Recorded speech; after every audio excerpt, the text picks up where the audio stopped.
Welcome back to Kitty Plays Dream, Daddy. We're gonna go on the last date with Craig. And we're gonna fuck it up. I'm sure.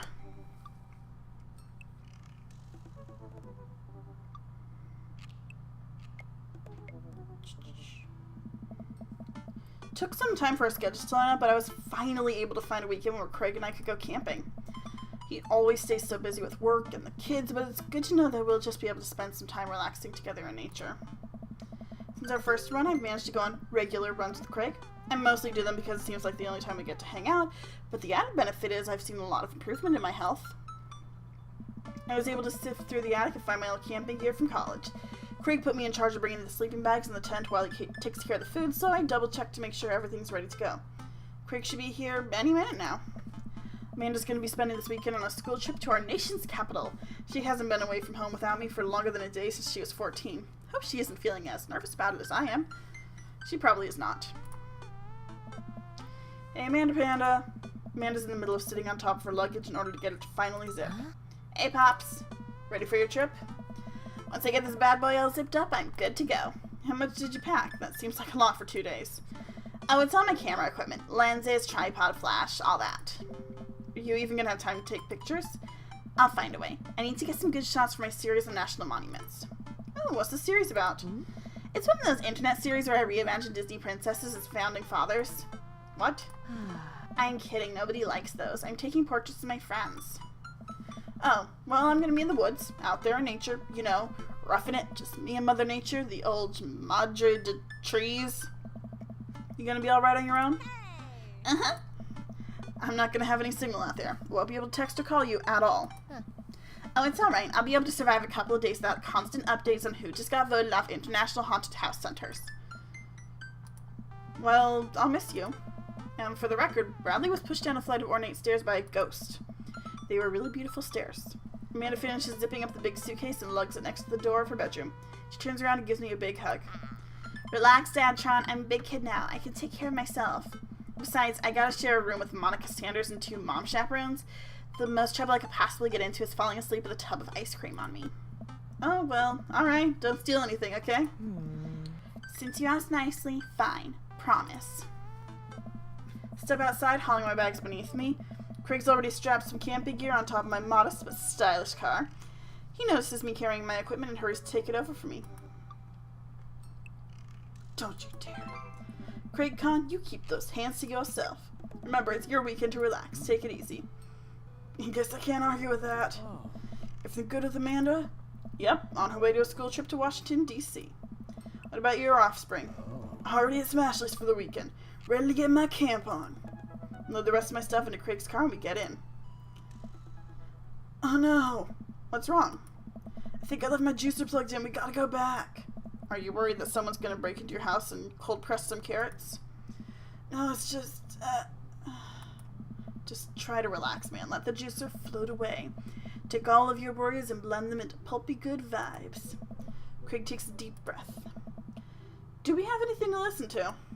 All I had in my place is serious CDs that guide you through a thorough and intense calisthenics workout. Do you want to listen to those? Just kidding. Craig hands me a thick case full of CDs. Take your pick. Thumb through page after page of kids sing-along CDs. Oh yeah, Twinkle Twinkle Little Star. Takes me back. Keep going. You get to the end of the case to find in the very last slot a blank CD with Craig's handwriting on it. DJ Keg Stand's Mega Mix Volume 1.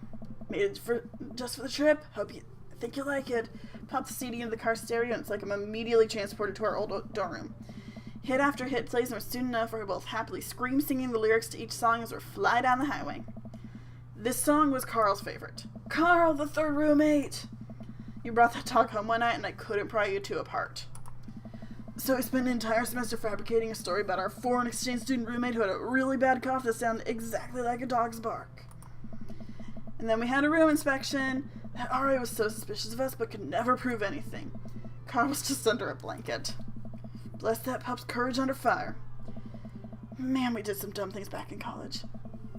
The hours fly by as we belt out tunes in whatever non-existent key our voices register in.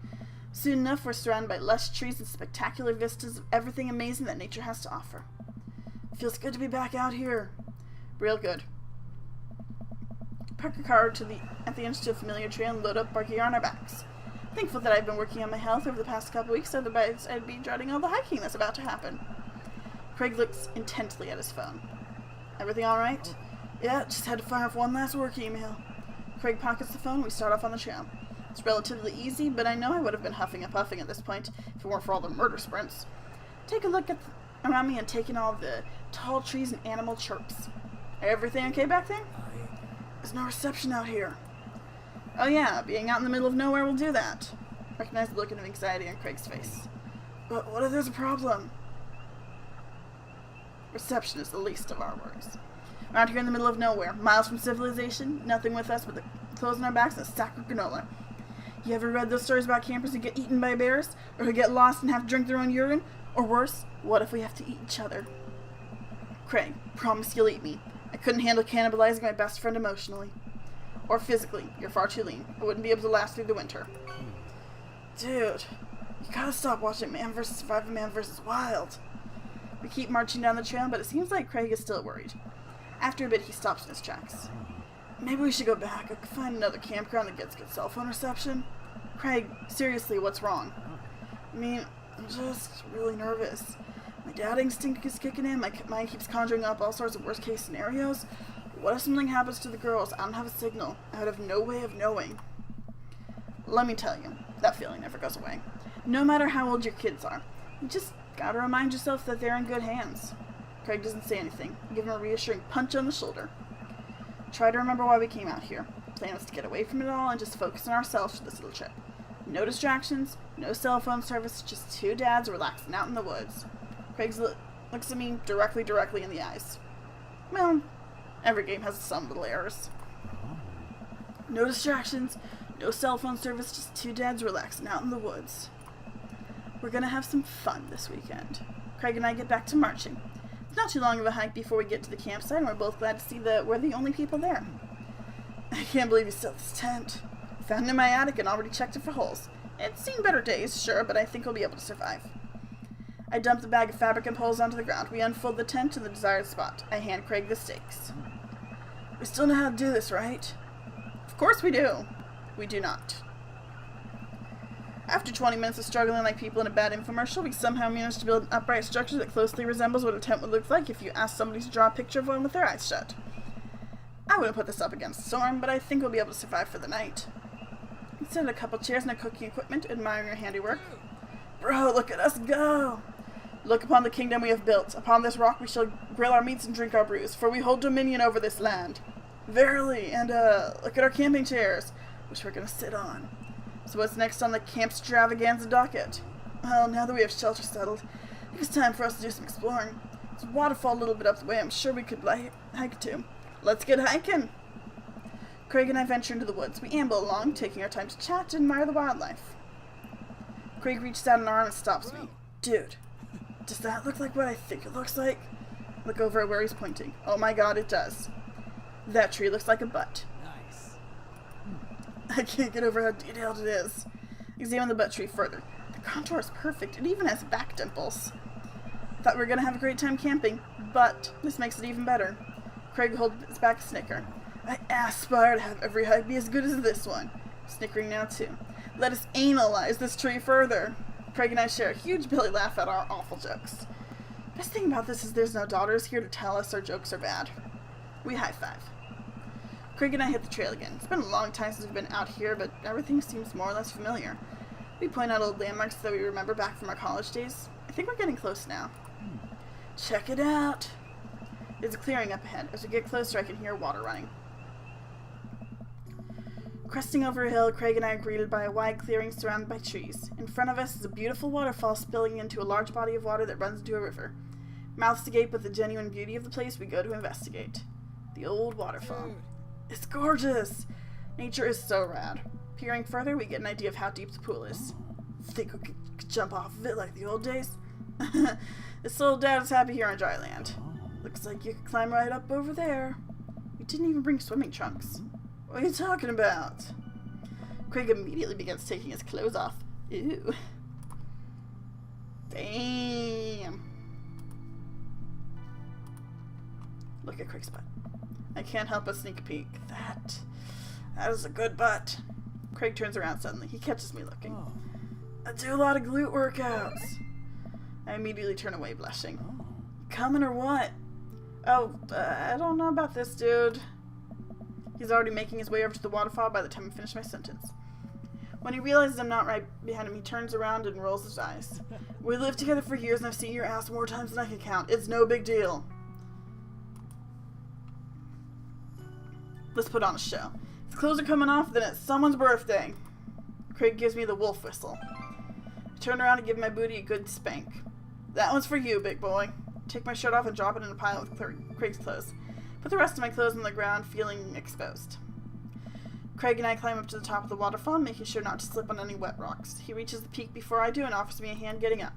At the top, we look over the cliff and into the tiny lake. It seems so much higher up from this perspective. Craig has always been a daredevil. He pulled some stunts in college that I'm honestly still shocked he survived. I was always the one standing on the sidelines, watching and hoping I wouldn't be bringing him home in a gurney. Man, this could be dangerous. Craig looks me in the eyes. Don't think, just jump. Craig cannonballs off the waterfall and into the lake, creating a huge splash. I'm worried for a moment before he finally resurfaces from under the water. Woo! He treads water and looks up at me. Coming or what? Don't think, just jump.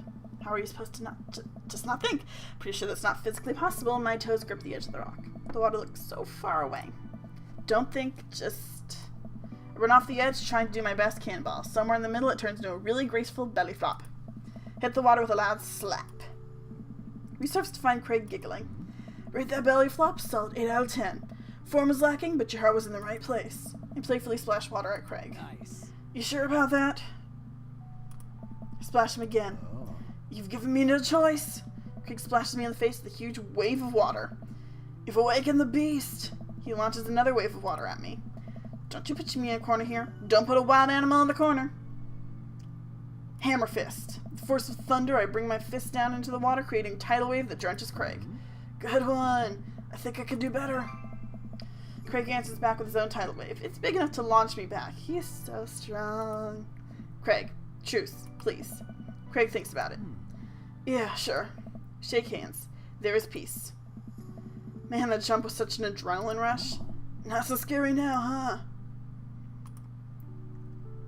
I race to the top. Run all the way up to the slick rocks and cannonball off the waterfall again. What a rush. Good form on that one. Wanna go again? Okay, I know that to get the bad ending here, I'm supposed to keep jumping off. That's all I know. The same energy we had in our youth, we climb back up to the top of the waterfall. I'm brave enough to try a flip, which I'm sure looks incredibly graceful as I belly flop into the water. Phew, man. This is fun. Got one more in ya? I live for danger. Takes us a little more time, but we get to the waterfall and both do our best running jumps into the water below. Alright, I think that's my limit. Should get going back before it gets too dark. Fuck you, Craig! Are you kidding? I've never felt more alive! Alright, bro, you sure? It's my time to jump. Scurry up the rocks once more and do another classic cannonball. Wow, this is so fun! Getting kinda cold. Wanna go back to the camp now? I'm here to jump! Go on without me. I've got at least 20 more jumps in me. Okay, dude. See you back there. Craig gets up and leaves. Why did the music stop? Maybe I should head after him. There is nothing but the waterfall. Finally, some peace and quiet so that I can work on my form. Scramble up the rocks again. Man, the adrenaline is wearing off, I guess. By the time I get up to the top, I'm gasping for air. Here goes nothing. Take a running start for my biggest jump yet. But as I get to the edge, I trip, tumbling off the cliff and onto the rocks below. As my broken body slips into the water, I look down to see a pool of red forming around me. I don't have long, just long enough to be alone with my thoughts. Why did I push myself beyond my physical limits? Why did I let the search for adrenaline overrule my sensibilities? Why didn't I use the buddy system? Goodbye, cruel world. I could see that my chances at love were dashed much as the same as my poor body was dashed upon the rocks of this water. Holy shit! What? You can die in this game? I mean, I'd heard rumors that you can die, but holy shit! Okay, so that's that ending. I died. Okay, it just brings me back to here. Oh, wow. Oh. Okay,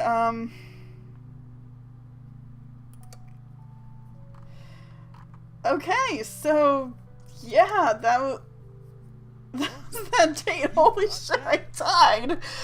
Okay, so I'm gonna just call it here. That, do I die with all of them? I have no idea if I die with all of them. But yeah, we're gonna finish up and we're gonna see how many more times I die. Alright, till next time. Bye.